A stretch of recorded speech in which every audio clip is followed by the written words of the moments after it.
On July 20th, 1969, at 6:54 in the evening Moscow time, a Soviet spacecraft slammed into the surface of the Moon at 298 miles per hour. It exploded on impact, scattering debris across a lunar mountain range, just 350 miles away from where Neil Armstrong was quietly collecting moon rocks. Nobody in the world knew it had happened. The Soviet Union had secretly raced an unmanned probe to the Moon with a single desperate mission: beat America. Not to the Moon. It was already too late for that. But beat them to something. Anything. If Armstrong's lander failed to launch back into orbit, if the mission ended in tragedy, Luna 15 would be there.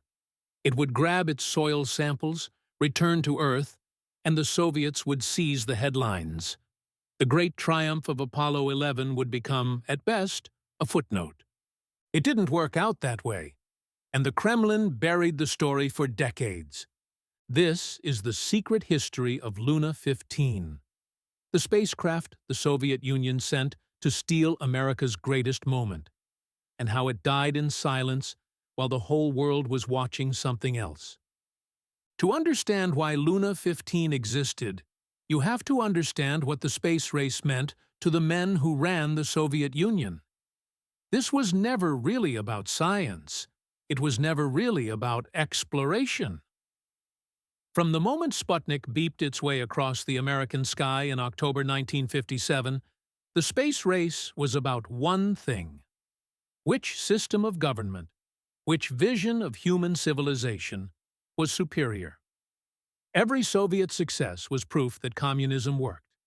Every American failure was proof that capitalism was crumbling. And for a long time, the Soviets were winning. They put the first satellite in orbit, the first animal, the first man. Yuri Gagarin, February 1961. A propaganda coup so enormous that it shook the foundations of Washington. The first woman. The first spacewalk. Again and again, the Soviet machine reached into space and planted its flag, while America scrambled to keep up. When Sputnik launched, astronaut Frank Borman was teaching at West Point. He would later recall that the mood in America was one of genuine fear, not just embarrassment, but existential dread. The Cold War was very real, and suddenly the enemy had something in orbit above your head. Then came Kennedy's speech, September 12, 1962, Rice University, Houston, Texas.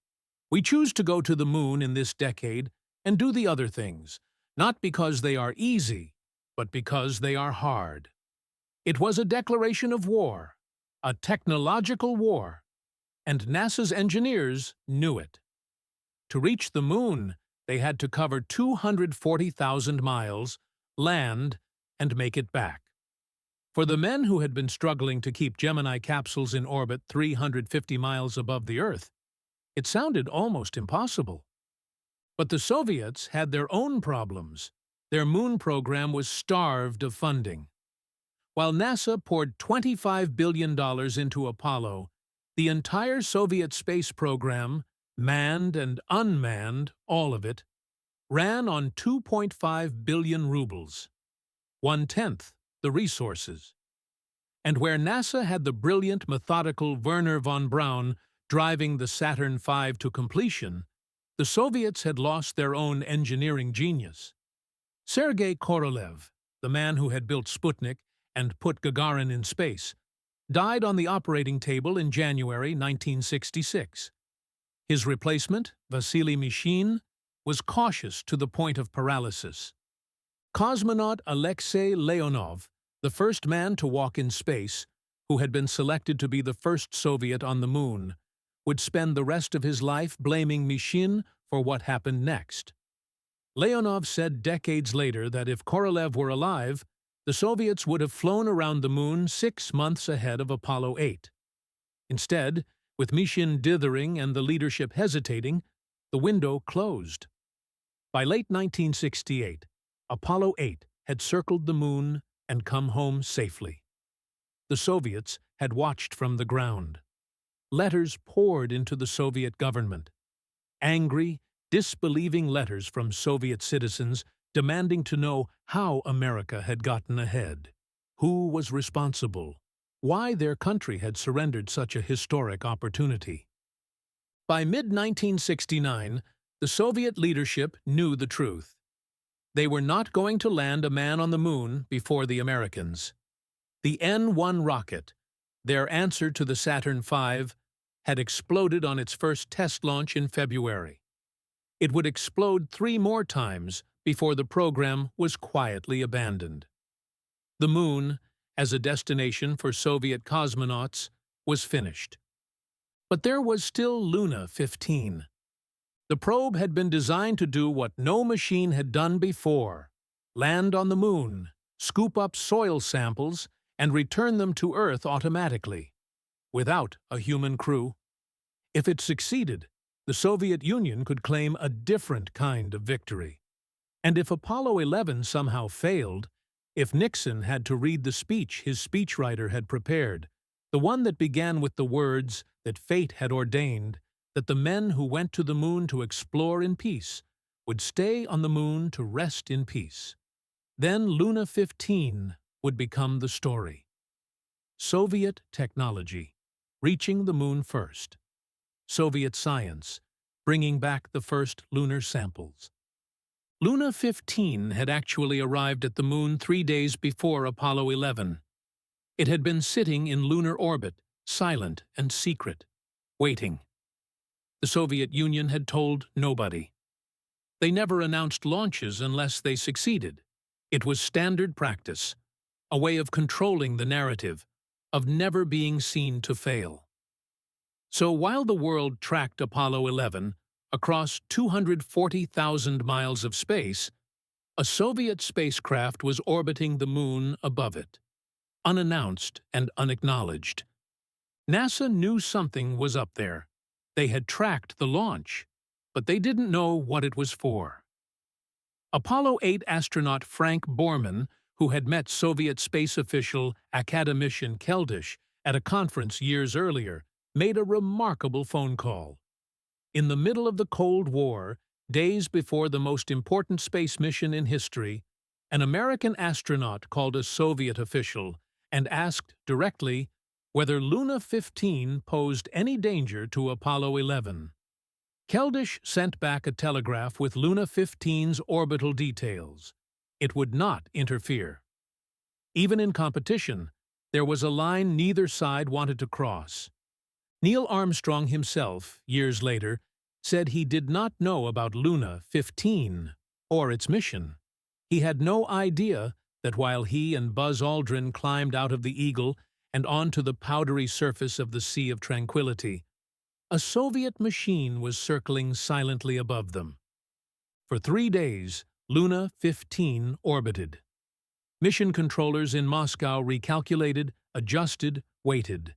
The pressure was extraordinary. Apollo 11 was succeeding.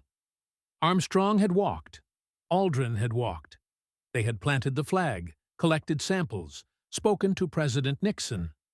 The world was watching something it had never seen before, and every hour that passed made Luna 15's mission more desperate and less relevant. Then came the order to descend. British astronomers monitoring Soviet radio transmissions heard the command go out. They were stunned. They had no idea the probe was designed to land. For a brief moment, the drama was extraordinary. Luna 15 fired its retro rockets and began to drop toward the surface. Its trajectory was off. Still moving at 298 miles per hour, the spacecraft plowed into a mountain range in the Sea of Crises. The impact was detected. There was no recovery. Luna 15 was gone. Destroyed on a lunar mountain. 350 miles from the Americans, it had been sent to upstage, just 2 hours before Armstrong and Aldrin were scheduled to lift off and come home. NASA's chief historian William Barry would later say that the race to the moon ended when Luna 15 crashed. In Moscow, there was silence. No announcement, No acknowledgement. The failure was classified immediately, buried beneath layers of Soviet secrecy that would not crack for more than 20 years. The Soviet public never heard about Luna 15. The citizens who had written angry letters to the government about Apollo 8 had no idea their country had tried one last desperate gamble and failed. Even former Premier Nikita Khrushchev, the man whose ambition had built the Soviet space program from nothing, was reported to be furious. The moon had been his dream, and it had died not with a dramatic last stand, but with a machine crashing silently into a mountain while the whole world looked the other way. It was only in the early 1990s, after the Soviet Union had collapsed and the archives began to open, that the full story of Luna 15 finally emerged. Scientists who had worked the mission spoke for the first time. Transcripts surfaced. The picture came together. A last-minute, desperate attempt to steal something from the greatest achievement in American history. An attempt that ended in a crater nobody ever named.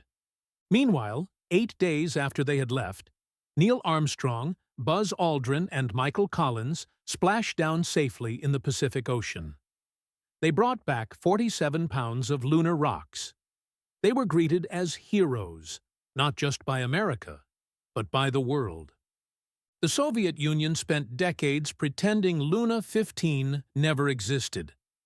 But history has a way of surviving the people who try to bury it. And what history tells us now is something worth sitting with for a moment. On the day America achieved the impossible, the other side was watching from orbit, hoping for failure, and crashing in silence. That is what winning looks like. Not just reaching the moon, but making the other side's best answer a secret they were too ashamed to admit. America didn't just win the space race on July 20th, 1969. It won so completely that the Soviets couldn't even find a way to lose with dignity.